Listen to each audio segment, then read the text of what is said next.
বেশি বেশি করে আমি আল্লাহর কাছে মাফ চাই, অপরাধ নাই তারপরেও মাফ চাই, ক্ষমা চাই। আমি আল্লাহ তাআলাকে অত্যন্ত মহব্বত করি, ভালোবাসি। এবং যারা সবার সর্বদাই পবিত্র থাকে, সব দিক দিয়ে পবিত্র। আমরা মনে করি গোসল করলে গুনাহ করব, আমরা মনে করি গোসল করলে গুনাহ করব, কিন্তু আপনার যে হারাম সম্পদ আছে এই সম্পদটা পবিত্র করা দরকার। আপনার দিলের মধ্যে যে শয়তানি আছে আপনার দিলটাকে পবিত্র করা দরকার।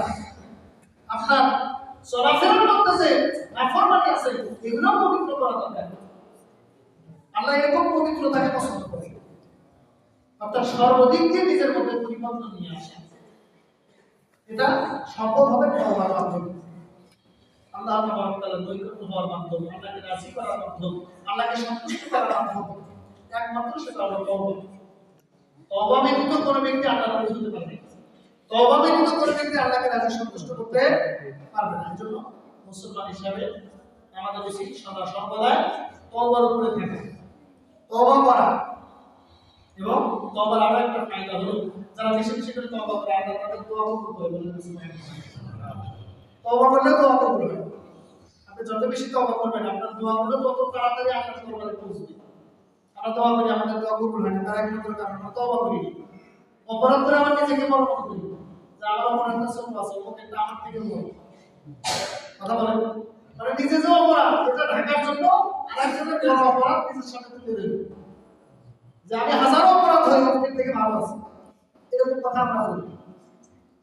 অপরাধ ছোট হোক বড় হোক, অপরাধ নিজের অপরাধের কারণে, নিজের গুনার কারণে ওই অমুক যে দেখা দিল ওকে কিন্তু শাস্তি ভোগ করবে না, সে কিন্তু আপনার কবরে যাবে না, সে কিন্তু আপনার হিসাব দিবে না।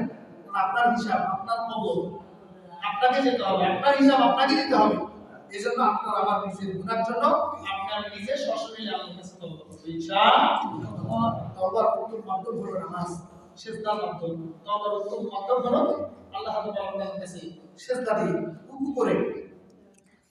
কারণ আল্লাহ তাআলা বলেন যে ওয়াসতাঈনু বিস-সাবরি ওয়াস-সালাত, আমি আল্লাহর কাছে সাহায্য চাও। তওবা এটা একটা সাহায্য চাও, যে তুমি আমি আল্লাহর কাছে চাও যা কোনো বিষয় সেটা ধৈর্য এবং নামাজের মাধ্যমে।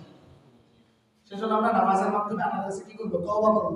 নিজের যাবতীয় জীবনের অপরাধ থেকে, গুনাহ থেকে আমাদেরকে গুনাহমুক্ত হওয়ার তৌফিক দান করুন ইনশাআল্লাহ। গুনার প্রতি ঘৃণা জমাইলে সমস্ত প্রকার গুনাহ থেকে বেঁচে থাকার তৌফিক দান করুন আল্লাহ। আমিন। আলহামদুলিল্লাহি রাব্বিল আলামিন।